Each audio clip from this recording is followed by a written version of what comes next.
हाँ जी दोस्तों, नमस्कार, गुड आफ्टरनून। नीनू, संगम शर्मा, जैविक राव, प्रीति यादव, अंतिम, गुड आफ्टरनून।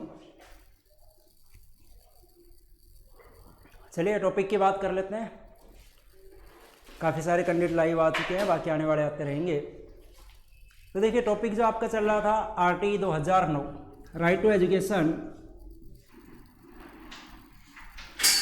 Education 2009, RTE 2009। और हम बात कर रहे थे आरटीई की धाराओं, आरटीई के अध्याय की।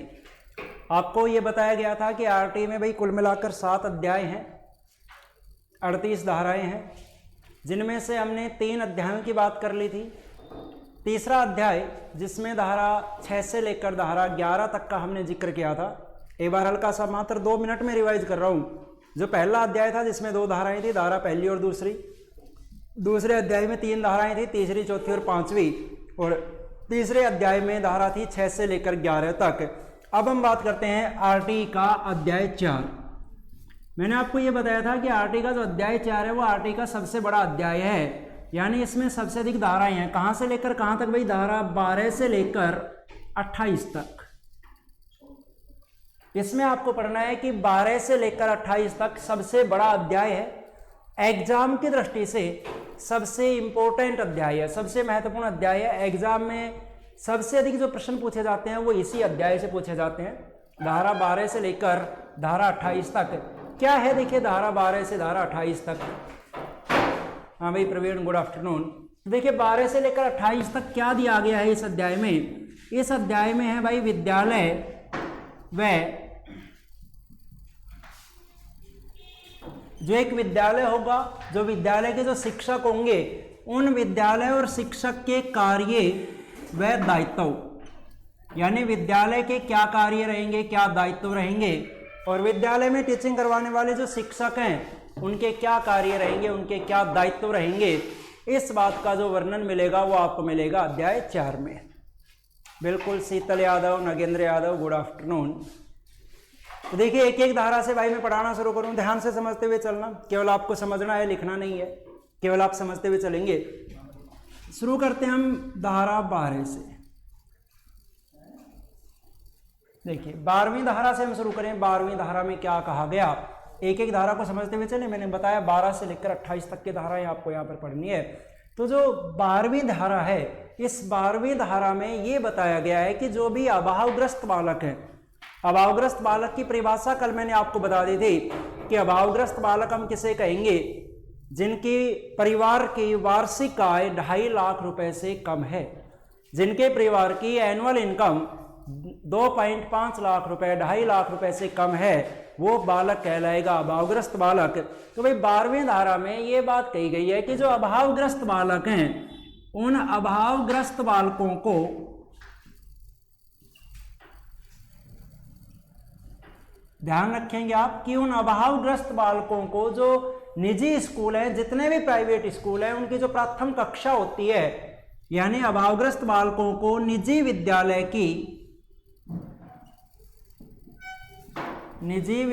की प्रथम कक्षा, उनकी जो पहली क्लास होती है, जो फर्स्ट क्लास होती है, प्रथम कक्षा की 25%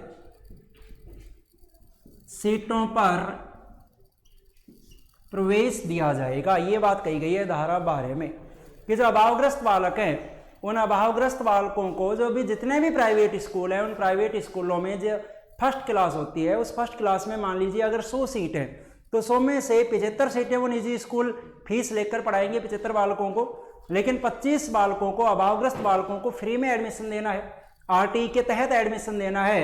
अब बात आती है कि जो 25 बालक जो निजी स्कूल फ्री में पढ़ा रहे हैं, तो ध्यान रखना कि उनकी फीस का पुनर्भरण, उनकी फीस जो रिफंड की जाएगी, उनकी फीस का पुनर्भरण किया जाएगा किसके द्वारा? राज्य सरकार द्वारा। राज्य सरकार द्वारा किया जाएगा। ये बात कहती है धारा 12वीं। ध्यान रखेंगे आप। 12वीं धारा में क्या दिया गया भाई? 12वीं धारा में 2 बातें दी गई हैं।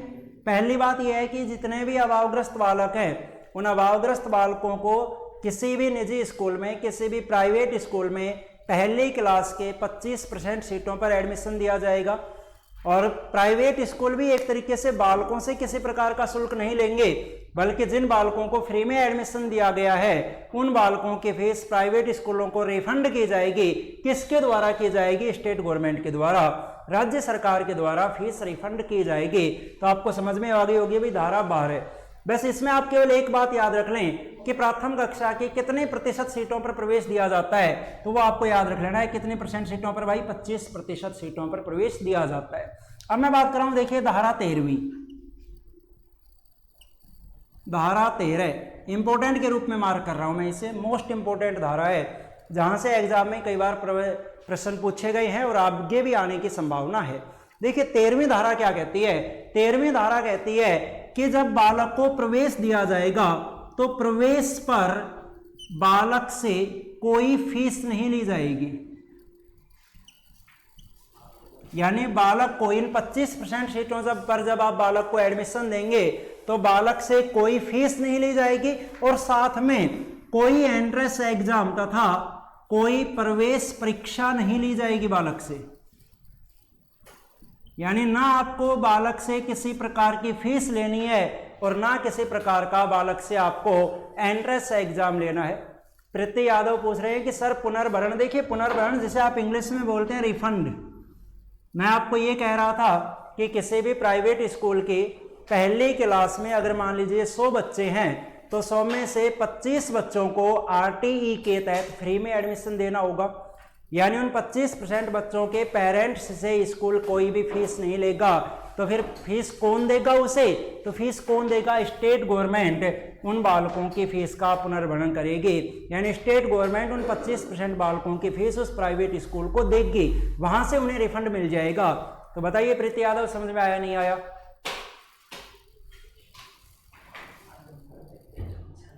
प्रीति यादव समझ गए होंगे आप पुनर्भरण का मतलब?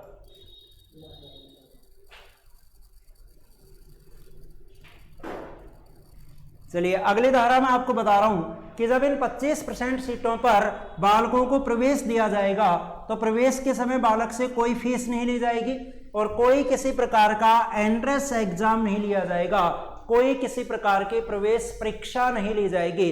अब मैंने आपको ये कहा था कि यहां से एग्जाम में लगभग प्रश्न पूछे जाते हैं, जैसा कि अभी हाल ही में शायद सीटेट या एस्टेट में प्रश्न पूछा गया था, मुझे श्योर नहीं है सीटेट में था या एस्टेट में था, लेकिन एक में प्रश्न पूछा गया था। और प्रश्न क्या पूछा गया था देखिए वो मैं आपको बता रहा हूं कि अगर कोई विद्यालय RTE के तहत प्रवेश लिए गए बच्चों से शुल्क वसूल करता है, फीस वसूल करता है, तो विद्यालय पर कितना जुर्माना लगेगा। यह प्रश्न पूछा गया था टेट एग्जाम में कि अगर कोई विद्यालय RTE के तहत प्रवेश दिए गए बच्चों से फीस वसूल करता है तो विद्यालय पर कितना जुर्माना लगाया जाएगा। तो ध्यान रखना कि जो फीस बालक से ली गई है उस फीस का 10 गुना जुर्माना विद्यालय पर लगाया जाता है। फीस का 10 गुना जुर्माना विद्यालय पर लगाया जाता है। जैसा कि अंतिम ने बताया कि एस्टेट में एग्जाम है, मैंने बता दिया था ये एस्टेट या सीटेट में पूछा गया था। फीस का 10 गुना जुर्माना विद्यालय से वसूल किया जाएगा। दूसरी बात, अगर कोई भी विद्यालय प्रवेश परीक्षा करवाता है, एंट्रेंस एग्जाम करवाता है, तो उस विद्यालय से 25,000 रुपए जुर्माना लिया जाएगा। ध्यान रखना ये फिक्स है।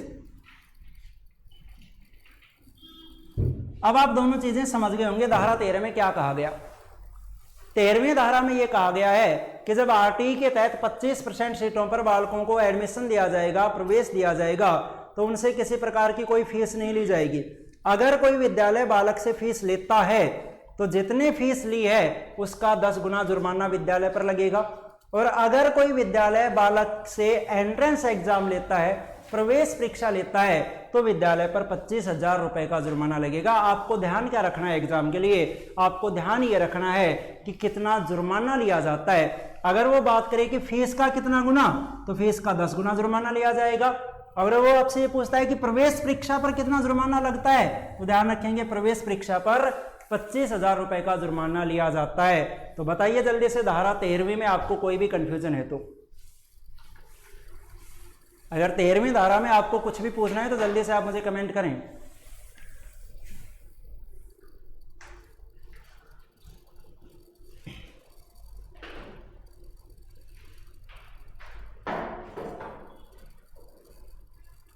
साथ में आप इसे कैप्चर भी कर लें। अंतिम संगम नो सर, चलिए अच्छी बात है भाई, आपको समझ में आ जाना चाहिए अच्छे तरीके से। कैप्चर कीजिए इसे, जल्दी से स्क्रीनशॉट लेकर सेव कर लीजिए।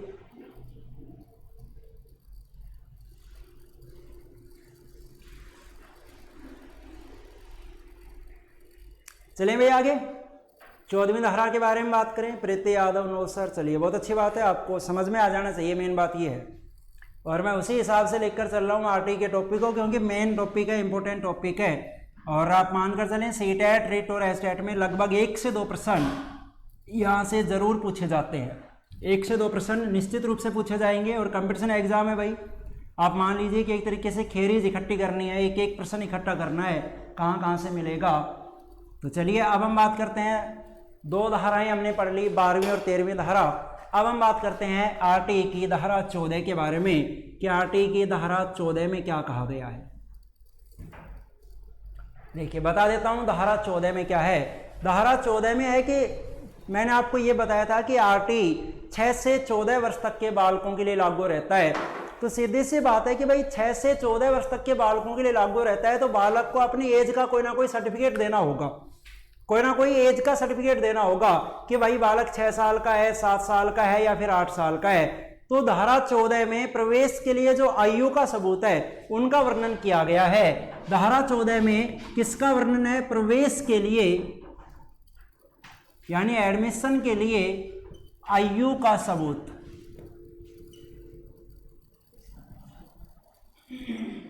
जब बालक को विद्यालय में एडमिशन दिया जाएगा तो एडमिशन के समय बालक को यह दिखाना होगा कि मैं कितने साल का हूं।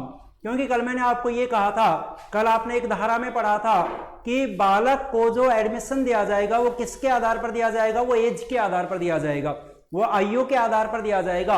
अगर मान लीजिए 10 साल का बालक विद्यालय में जाता है तो उसे सीधे 5वीं कक्षा में एडमिशन दिया जाएगा। तो ऐसा तो कोई सबूत होना चाहिए ना कि बालक 6 साल का है या फिर 8 साल का है या फिर 10 साल का है। तो उसके लिए कौन कौन से आयु के सबूत यहाँ पर चलते हैं, एज सर्टिफिकेट के रूप में क्या क्या चलेगा, वो आपको ध्यान रखना है। तो देखिए इसमें एज सर्टिफिकेट के बारे में बताया गया। एक तो सबसे पहला तो दे दिया गया है, इसमें क्या दिया गया तो वो ध्यान रखना कि जो अपना बर्थ सर्टिफिकेट होता है, जन्म प्रमाण पत्र, यानी अस्पताल द्वारा जारी जन्म प्रमाण पत्र सबसे मेन सर्टिफिकेट होता है बालक का बर्थ सर्टिफिकेट। अगर ये मान लीजिए बालक के पास नहीं है तो दूसरा क्या चल सकता है? दूसरा इसमें चल सकता है जो आंगनवाड़ी होती हैं, उस आंगनवाड़ी द्वारा जारी प्रमाण पत्र, आंगनवाड़ी का प्रमाण पत्र। जो आंगनवाड़ी का जो कार्ड बनता है उसमें भी बालक की डेट ऑफ बर्थ लिखी हुई होती है। और अगर ये दोनों ही नहीं है, ध्यान रखना, ना तो बालक के पास बर्थ सर्टिफिकेट है ना ही बालक के पास आंगनवाड़ी की पर्ची है, तो फिर क्या चलेगा? तो फिर इसमें तीसरे में चल जाता है बच्चे के पेरेंट्स का शपथ पत्र, यानी माता पिता का शपथ पत्र। बच्चे के पेरेंट्स हैं, उन पेरेंट्स के द्वारा एक एफिडेविट भरा जाता है और उस एफिडेविट में, उस शपथ पत्र में यह बता दिया जाता है कि हमारे बालक का जन्म कब हुआ था। तो ये भी चल जाता है तीसरे ऑप्शन के रूप में। यानी सीधा सा मैं आपको ये कह सकता हूं कि धारा 14 में एक ऐसा प्रावधान कर दिया गया कि किसी बालक के पास, किसी बालक को आयु का सबूत न होने पर, किसी बालक को आयु का सबूत न होने पर प्रवेश देने से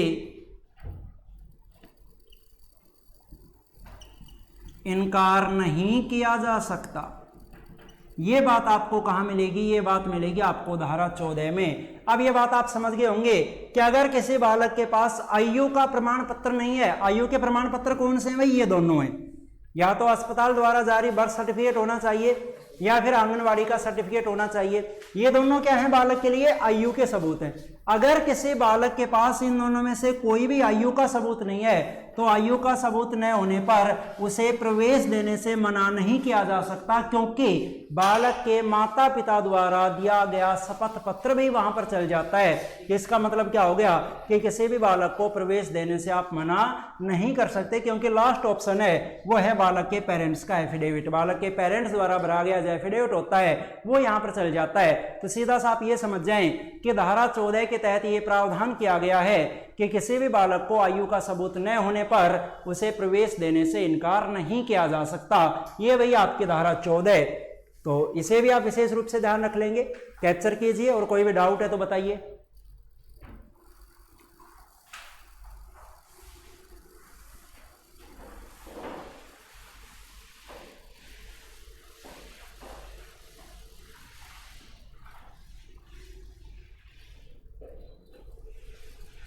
चलिए अगले बात करते हैं, आगे बढ़ें। धारा 14 के बाद 15वीं धारा पर चलते हैं। तो मैंने आपको ये कहा था कि मैं सारी धाराएं आपको पढ़ा रहा हूं, लेकिन जहां इंपॉर्टेंट की बात आएगी वहां पर मैं मार्किंग करता हुआ चलूंगा, उन्हें आप विशेष रूप से ध्यान रखेंगे।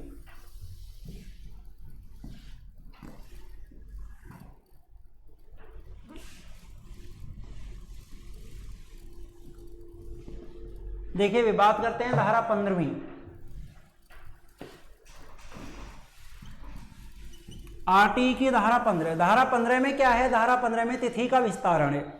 तिथि का विस्तार मतलब जो प्रवेश की तिथि होती है उस प्रवेश की तिथि के बारे में यहां पर बताया गया। तो देखिए इस धारा के अंतर्गत क्या है कि प्रवेश तिथि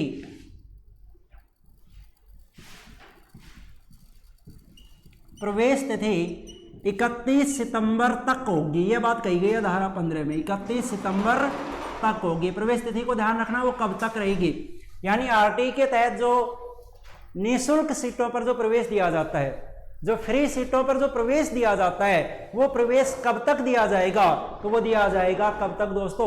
सॉरी सितंबर है ना, 31 नहीं आएगा, 30 आएगा। 30 सितंबर तक प्रवेश दिया जा सकता है।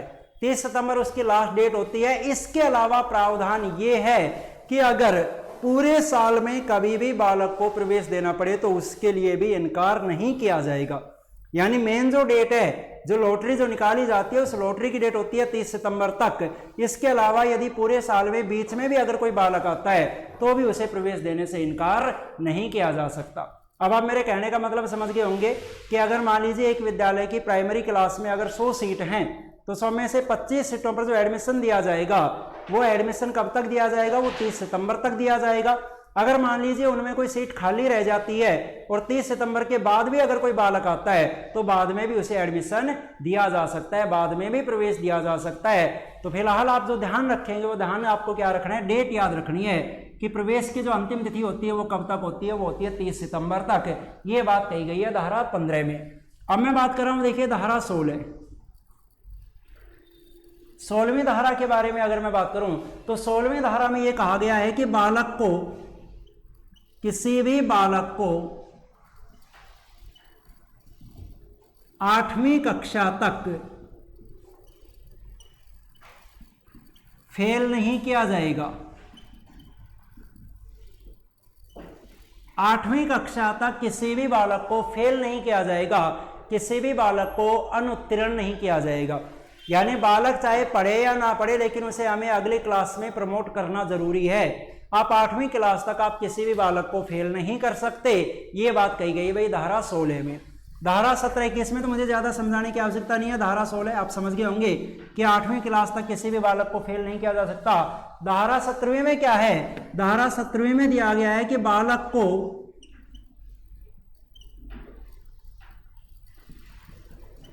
शारीरिक या मानसिक दंड नहीं दिया जाएगा, कि किसी भी बालक को फिजिकली या मेंटली पनिश नहीं किया जा सकता है। कोई भी बालक है उस बालक को शारीरिक रूप से या मानसिक रूप से उसे प्रताड़ित नहीं किया जा सकता। किसी भी बालक को शारीरिक या मानसिक रूप से आप दंड नहीं दे सकते, पनिशमेंट नहीं दे सकते। ये बात कही गई है धारा 17वीं में। यानी आरटी के तहत पनिशमेंट पर बिल्कुल पूरे तरीके से प्रतिबंध लगा दिया गया है। नगेंद्र यादव ने पूछा कि सर ऐसा क्यों किया? भाई ऐसा इसलिए क्या, क्योंकि आरटी ये बात कहती है कि 8 साल तक बालक को कंपलसरी एजुकेशन देनी है, फ्री एजुकेशन देनी है। हाँ मैं बता रहा हूँ आप, मैं समझ गया आपकी बात। आप ये पूछ रहे हैं कि धारा 16 में ऐसा क्या किया, ऐसा क्यों किया कि 8वीं क्लास तक फेल नहीं करना है। ये इसलिए किया क्योंकि हमने ये कहा कि बालक को 6 से लेकर 14 साल तक कंपलसरी एजुकेशन देनी है। कंपलसरी का मतलब अनिवार्य रूप से शिक्षा देनी है बालक को। अगर मान लीजिए कोई भी बालक है और वो बालक एक किसी भी क्लास में, जैसे 5वीं क्लास में या 6ठी क्लास में अगर वो फेल होता है, तो हो सकता है कि फेल होने के बाद वो हताश हो जाए और हताश होकर वो आगे की एजुकेशन छोड़ सकता है। हो सकता है कि फेल होने के बाद उसका मनोबल गिर जाए और मनोबल गिरने के बाद वो आगे पढ़ाई ना करे, वो शिक्षा से अनटच हो सकता है, वो शिक्षा से वंचित हो सकता है। इसलिए प्रावधान ये कर दिया गया। यानी सीधा सा मेरे कहने का मतलब यह है कि हमें बालकों को विद्यालय में रोकना है। हमारा काम केवल ये नहीं है कि हम एनरोलमेंट बढ़ाएं, हमारा काम ये है कि हम एनरोलमेंट बढ़ाने के साथ साथ हम विद्यालय में ठहराव भी दिखाएं कि बालक रुकें, विद्यालय में रुकें। तो बालकों को रोकने के लिए प्रावधान किया गया है कि 8वीं क्लास तक किसी भी बालक को फेल नहीं किया जाएगा, ताकि कोई भी बालक विद्यालय ना छोड़े, कोई भी बालक बीच में स्कूल ना छोड़े। तो नगेंद्र यादव आपको आपका आंसर मिल गया होगा। चलिए यहाँ पर धारा 17 में मैंने ये कहा कि बालक को शारीरिक या मानसिक रूप से दंडित नहीं किया जा सकता। किसी भी बालक को शारीरिक या मानसिक रूप से किसी भी प्रकार की प्रताड़ना नहीं दी जा सकती है, ये बात कही गई है धारा 17 में। अब मैं बात कर रहा हूं धारा 18। तो देखिए धारा 18 में क्या है। धारा 18 में कहा गया कि कोई भी नया स्कूल खोलते समय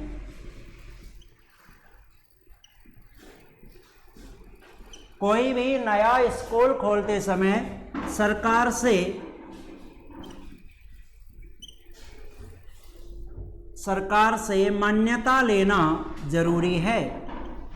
यानी आप बिना मान्यता के किसी प्रकार का कोई भी विद्यालय संचालित नहीं कर सकते। अगर आप विद्यालय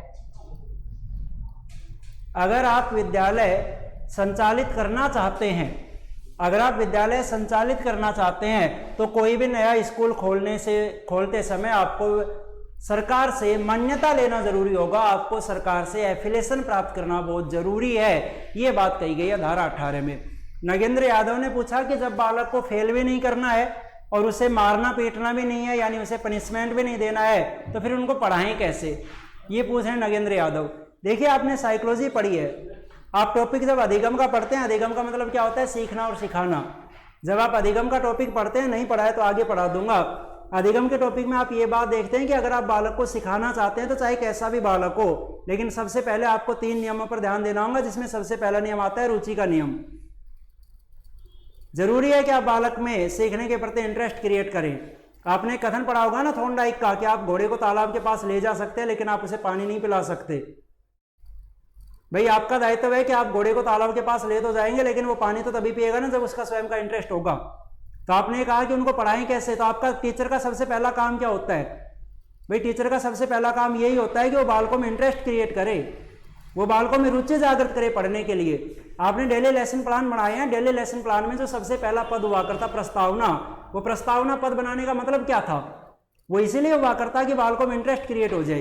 प्रस्तावना में आप बालक से 4-5 प्रश्न पूछते थे टॉपिक से संबंधित, उन प्रश्नों के आंसर बालक ने दे दिए। एक लास्ट में एक ऐसा प्रश्न पूछा जाता था जिसमें बालक जाकर लास्ट में उलझेगा, एक समस्यात्मक प्रश्न हुआ करता जहां बालक जाकर उलझेगा, और जहां पर बालक जाकर उलझ गया वहीं से आप अपना टॉपिक शुरू कर लेते थे।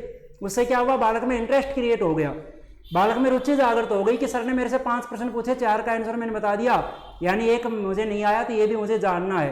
तो आपका सबसे मेन काम है कि बालकों का इंटरेस्ट लेकर उनको सिखाएंगे और साथ में उन्हें बार बार आप अभ्यास करवाएंगे। देखिए मारने से किसी समस्या का हल नहीं होता, किसी भी बालक को पनिशमेंट देने से उसका हल नहीं होगा, बल्कि आप उसे इंटरेस्ट लेकर सिखाएं, बार बार उसका अभ्यास करवाएं। ये सारी चीजें आप अधिगम के टॉपिक में पढ़ेंगे, जब साइकोलॉजिकल लर्निंग का टॉपिक आएगा तो उसमें पढ़ लेंगे आप ये सारी चीजें। तो फिलहाल मैंने आपको बताया धारा 18 में ये कहा गया कि कोई भी नया स्कूल खोलते समय सरकार से मान्यता लेना जरूरी है। तो ये 3 धाराएं, वही 4 धाराएं मैंने बोर्ड पर लिखी हैं, धारा 15, 16, 17, 18। अब इसके बाद आती है धारा 19।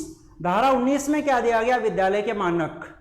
जहां से एग्जाम में घुमा फिरा कर प्रश्न पूछे जाते हैं। विद्यालय के मानक यानी एक वर्ष में कितने वर्किंग आवर्स होंगे, कितने वर्किंग डेज होंगे, वो सारी बातें धारा 19 में दी गई हैं, तो उनको मैं आपको डिटेल से बताऊंगा। उससे पहले आप एक बार इसे कैप्चर कीजिए।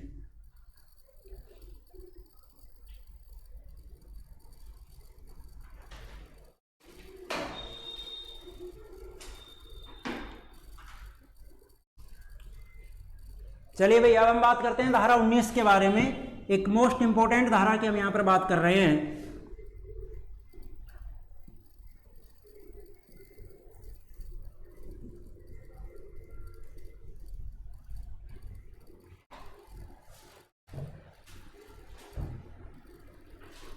देखिए भाई, धारा 19 में क्या दिया गया?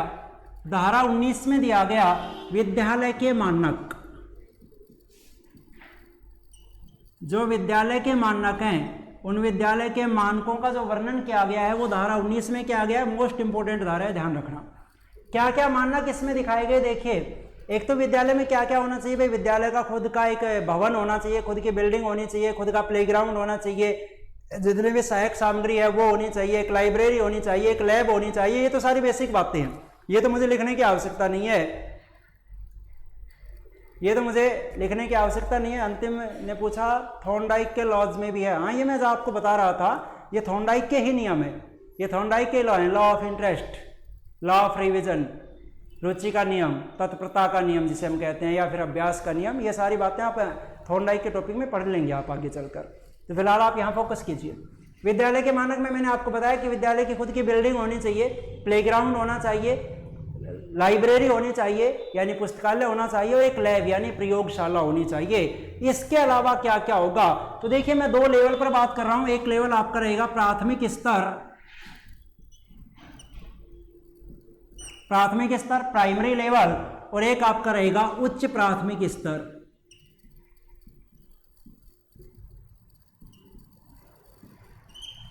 प्राइमरी लेवल और अपर प्राइमरी लेवल। तो देखिए, प्राइमरी लेवल और अपर प्राइमरी लेवल के सबसे पहले मैं बात कर लूं यहां पर वर्किंग डेज, कार्य दिवस। भाई, वर्किंग डेज की अगर हम बात करें, वर्किंग डेज, एक साल में वर्किंग डे कितने होंगे? तो ध्यान रखना कि प्राइमरी लेवल पर एक साल में वर्किंग डे होते हैं 200 वर्किंग डे, जबकि अपर प्राइमरी लेवल पर वर्किंग डे होते हैं 220। ये तो हमने बात कर ली वर्किंग डेज की। इसके बाद मैं बात करूं वर्किंग आवर्स यानी कार्य घंटे, या जिन्हें मैं कह सकता हूं शिक्षण घंटे। शिक्षण घंटे कह दो या कार्य घंटे कह दो। ये तो टीचिंग डेज थे, वर्किंग डेज थे। अब मैं बात कर रहा हूं टीचिंग आवर्स, शिक्षण घंटों की या शिक्षण टीचिंग आवर्स की। तो अगर यहां पर मैं बात करूं प्राइमरी लेवल पर, तो प्राइमरी लेवल पर टीचिंग आवर्स होते हैं 800, जबकि अपर प्राइमरी लेवल पर टीचिंग आवर्स होते हैं 1000, 1000। ध्यान रखना, ये किन के लिए होंगे? बच्चों के लिए। जैसे एक साल में आपको बच्चों को कितने दिन पढ़ाना है, तो प्राइमरी लेवल पर कितने दिन पढ़ाएंगे भाई? 200 दिन, 365 में से 200 दिन। अपर प्राइमरी लेवल पर कितने दिन पढ़ाएंगे? 220 दिन पढ़ाएंगे। कितने घंटे पढ़ाएंगे पूरे साल में? तो प्राइमरी लेवल पर बालकों को 800 घंटे पढ़ाना है, जबकि अपर प्राइमरी लेवल पर 1000 घंटे पढ़ाना है। इसके अलावा अगली बात मैं बता दूं, अगली बात ये कही गई है, शिक्षक के लिए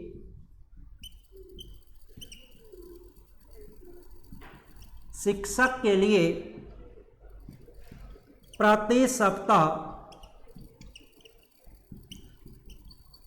शिक्षण व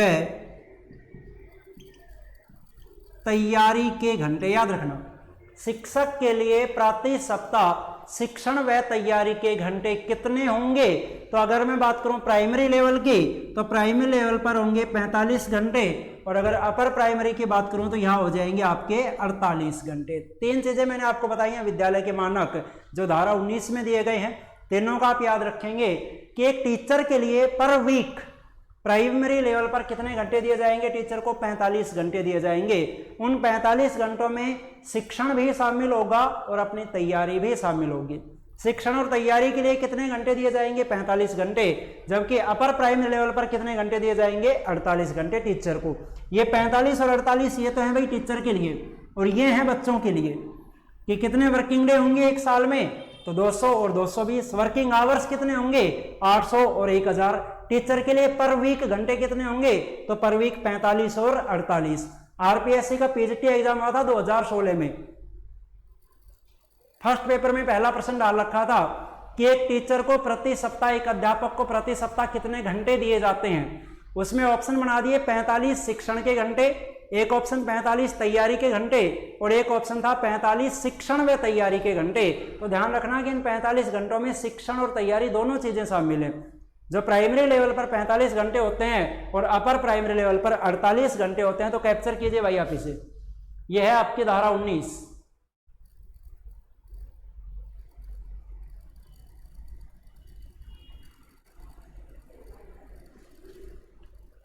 किसी को भी कुछ भी पूछना है धारा 19 में तो जल्दी से कमेंट कीजिए। कुछ पूछना है तो जल्दी से कमेंट कीजिए या फिर मुझे अनुमति दीजिए, आगे चला जाए।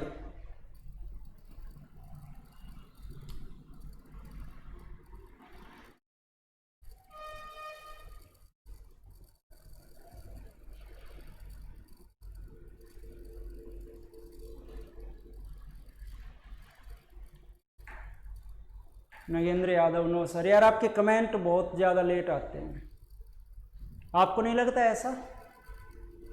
बाकी किसी को कुछ भी पूछना है तो जल्दी से रिप्लाई कीजिए। शीतल यादव, क्लियर है सर।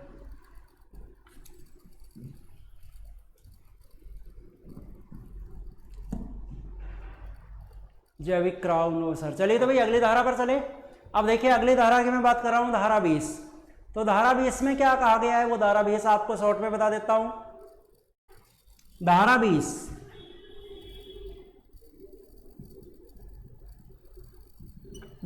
में ये लिखा गया है कि शिक्षा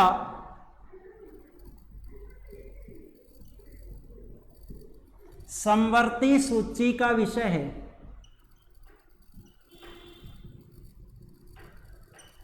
देखिए आपने पॉलिटी पढ़ी थी, तो पॉलिटी में मैंने आपको ये बताया था कि 3 प्रकार की सूचियां होती हैं, 3 प्रकार की लिस्ट होती हैं, जिसमें एक सेंट्रल लिस्ट होती है, एक स्टेट लिस्ट होती है, एक कॉन्करेंट लिस्ट होती है। संघ सूची, राज्य सूची और समवर्ती सूची। तो शिक्षा कौन सी सूची में आ जाती है? शिक्षा समवर्ती सूची में आती है। इसका मतलब क्या हुआ कि शिक्षा के बारे में नियम बनाने की जिम्मेदारी केंद्र सरकार और राज्य सरकार दोनों की ही होगी। यानी अगर ये जो जितने भी मानक मैंने बताए हैं, अगर इनमें किसी भी प्रकार का कोई भी परिवर्तन करना है तो परिवर्तन करने का अधिकार केंद्र सरकार और राज्य सरकार दोनों के पास रहेगा, क्योंकि शिक्षा वर्तमान में समवर्ती सूची का विषय है। ये बात कही गई है धारा 20 में। तो आपसे सीधा प्रश्न पूछा जा सकता है कि शिक्षा कौन सी सूची का विषय है, तो आप बता देंगे कि शिक्षा समवर्ती सूची का विषय है। पहले शिक्षा संघ सूची का विषय हुआ करता, 1976 के 42वें संशोधन द्वारा इसे समवर्ती सूची में डाल दिया गया है। तो प्रेजेंट की यदि हम बात करें तो प्रेजेंट में ये समवर्ती सूची का विषय है। इसके बाद आती है धारा 21। धारा 21 मोस्ट इंपोर्टेंट धारा। मैंने आपको ये कहा था कि 5-7 धाराएं ऐसी होंगी जो बहुत महत्वपूर्ण होंगी, जहां से एग्जाम में प्रश्न पूछे जाने की 100% संभावना होगी। तो वो ये एक धारा 21। देखिए धारा 21 में क्या कहा गया। धारा 21 में बताया गया है एसएमसी के बारे में। SMC, school management committee. धारा 21 में एसएमसी के बारे में है, स्कूल मैनेजमेंट कमेटी के बारे में है। इसे हम हिंदी में बोलते हैं विद्यालय प्रबंधन समिति। स्कूल मैनेजमेंट कमेटी, विद्यालय प्रबंधन समिति। अब देखिए यहां से आपसे क्या प्रश्न पूछे जाते हैं, एसएमसी से क्या प्रश्न पूछे जाते हैं। तो सबसे पहली बात तो पूछ ली जाती है कि एसएमसी में कितने सदस्य होंगे। देखिए पहला प्रश्न, एसएमसी में सदस्यों की संख्या, तो कितने सदस्य होंगे। तो ध्यान रखना कि एसएमसी में सदस्यों की संख्या न्यूनतम कितनी रखी जाती है, 16। यानी सदस्यों की संख्या कितनी होगी एसएमसी में, 16।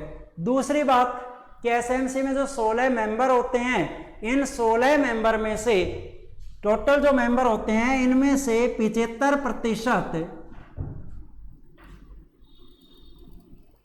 बच्चों के माता पिता यानी अभिभावक होंगे।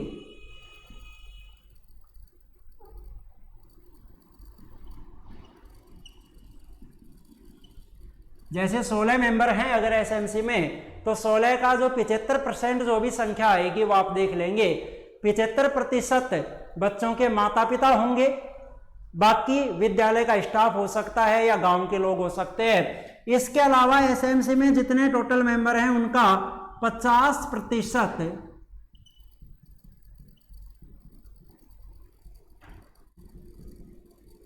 महिलाएं होंगी।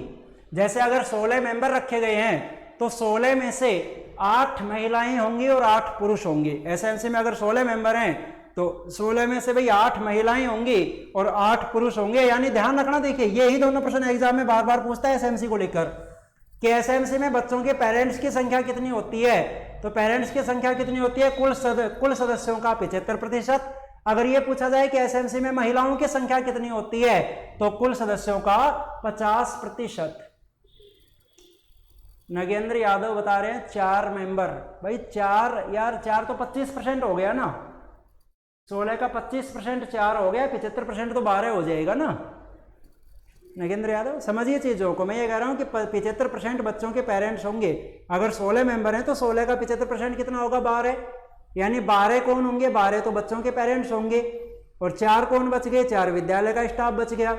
इसके अलावा एसएमसी में 16 मेंबर हैं तो 16 में से महिलाएं कितनी होंगी, कम से कम 50% महिलाएं होंगी, यानी 8 महिलाएं होना जरूरी है। सीधा सा प्रावधान यह है कि एसएमसी के कुल सदस्यों का 75% बच्चों के अभिभावक होना जरूरी है और एसएमसी के कुल सदस्यों का 50% महिलाएं होना जरूरी है। हाँ शीतल यादव बिल्कुल 12, 75% 12 हो जाएगा, तो 12 मेंबर बच्चों के पेरेंट्स होना अनिवार्य है। अगली बात आती है, अगला प्रश्न एसएमसी से पूछा जाता है कि जो एसएमसी है उस एसएमसी का अध्यक्ष कौन होगा और उस एसएमसी का सचिव कौन होगा। एसएमसी का अध्यक्ष कौन होगा और एसएमसी का सचिव कौन होगा, ये अगले प्रश्न पूछे जाते हैं। तो ध्यान रखना कि जो एसएमसी का अध्यक्ष होता है वो अध्यक्ष कोई भी एक पेरेंट्स हो सकता है, किसी भी बच्चे का अभिभावक एसएमसी का अध्यक्ष होगा। बहुत ज्यादा कंफ्यूज करने वाला प्रश्न है ये, क्योंकि हम ये मानकर चलते हैं कि विद्यालय की जो प्रबंधन समिति होती है उस प्रबंधन समिति का अध्यक्ष विद्यालय का प्रिंसिपल होना चाहिए। नहीं होगा भाई, गलत है, ध्यान रखना। ये मैं बात कर रहा हूँ एसएमसी की। एक एसडीएमसी और आती है, एक एसडीएमसी आती है। उस एसडीएमसी का जो अध्यक्ष होता है ना, ध्यान रखना, एसडीएमसी का जो अध्यक्ष होता है इसका अध्यक्ष कौन होता है, संस्था का प्रधान होता है। ये कंफ्यूज करने वाला प्रश्न है। एसडीएमसी कहां होती है, एसडीएमसी होती है कक्षा 9वीं से 12वीं तक के विद्यालयों में। लेकिन हम बात कर रहे हैं कौन सी क्लास के लिए, कक्षा 1 से लेकर 8 तक के लिए बात कर रहे हैं। तो कक्षा 1 से 8 तक क्या होगी, एसएमसी होगी। 9 से 12 तक क्या होगी, एसडीएमसी होगी। वो आपको यहाँ पर नहीं पढ़ना, क्योंकि 9वीं से 12वीं की क्लास को आरटीई में शामिल नहीं किया गया। तो आरटीई के टॉपिक में हमें केवल कक्षा 1 से 8 तक ही पढ़ना है। तो कक्षा 1 से 8 तक क्या होगी, एसएमसी होगी। और एसएमसी का अध्यक्ष कौन होगा, कोई भी एक पेरेंट्स, कोई भी एक अभिभावक होता है जो एसएमसी का अध्यक्ष होता है। और एसएमसी का सचिव कौन होगा, तो एसएमसी का सचिव होगा संस्था प्रधान। ये ध्यान रखना, जो संस्था प्रधान होता है वो एसएमसी का सचिव होता है। और किसी भी एक बच्चे का जो पेरेंट्स है, कोई भी एक अभिभावक है, वो एसएमसी का अध्यक्ष होता है। जबकि अगर मैं बात करूं एसडीएमसी, तो एसडीएमसी का अध्यक्ष तो संस्था प्रधान होता है और एसडीएम का जो सचिव होता है एसडीएमसी का, वो सचिव होता है कोई भी एक सीनियर लेक्चरर। इसमें उल्टा सिस्टम है, इसमें संस्था प्रधान को अध्यक्ष बनाया जाता है और एक सीनियर लेक्चरर को, एक वरिष्ठ व्याख्याता को सचिव बनाया जाता है। जबकि एसएमसी में एक अभिभावक को अध्यक्ष बनाया जाता है और संस्था प्रधान को सचिव बनाया जाता है। तो ये आपको ध्यान रखना है एसएमसी के बारे में कि एसएमसी में सदस्यों की संख्या 16 होती है, जिसमें से 75% बच्चों के पेरेंट्स होते हैं, जिसमें 50% महिलाएं होना अनिवार्य हैं। एसएमसी का अध्यक्ष कोई भी एक अभिभावक होता है और एसएमसी का सचिव संस्था प्रधान होता है। ये बात कही गई है भाई कहां पर, धारा 21 में। ये धारा 21 कंप्लीट, धारा 21 कैप्चर कीजिए।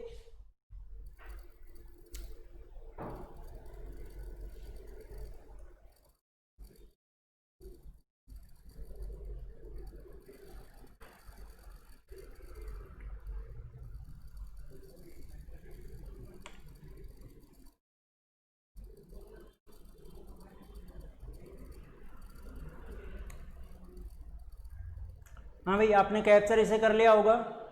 कोई भी डाउट है कंसल्ट कर सकते हैं, एसएमसी को लेकर, धारा 21 को लेकर आप में से किसी का भी कोई भी डाउट है तो वो कंसल्ट कीजिए।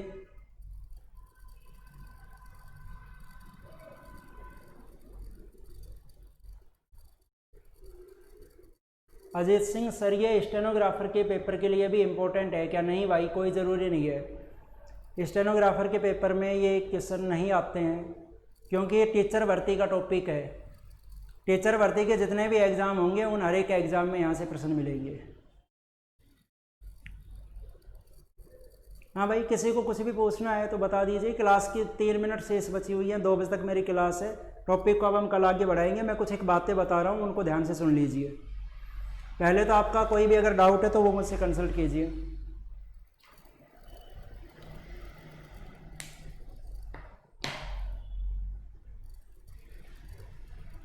अच्छा, अब मैं आपसे एक बात पूछ रहा हूँ कि जो जैसे मैं बोर्ड पर ही लिख रहा हूँ, आरटी का आपका टॉपिक चल रहा है, केवल साइको की क्लास की मैं बात कर रहा हूँ, तो ईमानदारी से जवाब देना कि आप में से कौन है, आप में से कोई भी कैंडिडेट जो मेरे साथ साथ इस टॉपिक को साथ में नोट्स बनाते हुए चल रहा है।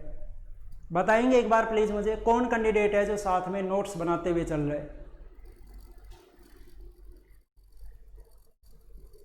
जो भी कैंडिडेट मुझे देख रहे हैं, नगेंद्र यादव, अंतिम, अजीत सिंह, शीतल, नीलम, जैविक राव, जितने भी कैंडिडेट मुझे लाइव देख रहे हैं, तो आप में से कौन कौन कैंडिडेट साथ में नोट्स बनाते हुए चल रहे हैं?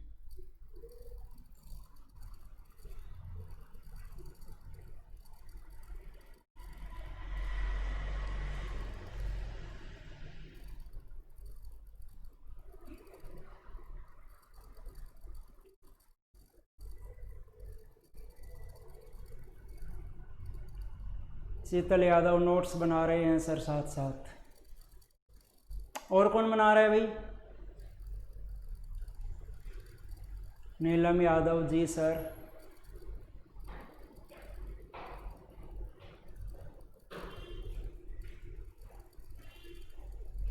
जैविक राव सर बना रहे हैं। प्रीति यादव नोट्स बना रही हूँ सर। देखिए, आप में से कोई भी एक कैंडिडेट जो आप नोट्स बना रहे हैं ना, जो आप नोट्स बना रहे हैं, उनमें से कोई भी कैंडिडेट आपके एक पेज की फ़ोटो, मैं सभी को ही कहूँगा, शीतल, नीलम, जैविक और प्रीति, आप चारों ने कहा कि हम नोट्स बना रहे हैं, तो आपके चारों के पास मेरे व्हाट्सएप नंबर होंगे। आप एक बार एक पेज की, कोई भी किसी भी एक पेज की जो आपने बनाए हैं उसकी एक बार एक पिक लेकर प्लीज़ आप मुझे सेंड करेंगे। इतना आपको काम करना पड़ेगा। चारों आप एक बार प्लीज़ एक पिक आप मेरे पास सेंड करेंगे, क्योंकि मेरे पास इतना समय नहीं मिल पा रहा है कि मैं स्वयं नोट्स बना सकूं। फिर मैं उन्हीं को एडजस्ट करने की कोशिश करूंगा। तो शीतल, नीलम, जैविक और प्रीति, आप चारों की जिम्मेदारी है कि आप कुछ समय के बाद, अभी मुझे जैसे ही क्लास आपकी हो जाए तो एक एक पिक आप लेकर एक बार मुझे सेंड करेंगे, ठीक है? उसके बाद अब हमारी क्लास होगी मंडे को मिलते हैं। और आज शाम की जो हिंदी वाली क्लास है वो हिंदी वाली क्लास नहीं होगी। जो 4 बजे हिंदी की क्लास होती है तो वो क्लास भैया आज नहीं होगी। अब हम मिलेंगे वापस मंडे को मिलेंगे। मंडे को आपकी तीनों क्लासें कंटिन्यू चलेंगी, सुबह 11 बजे वाली, 1 बजे और शाम को 4 बजे भी। तो आज हिंदी की क्लास नहीं होगी, ध्यान रखना। शीतल, नीलम, जैविक और प्रीति, तो आप चारों एक एक पिक आप मुझे सेंड करेंगे, ठीक है भाई? धन्यवाद, कल मिलेंगे, अब मंडे को मिलेंगे आप। बहुत बहुत धन्यवाद।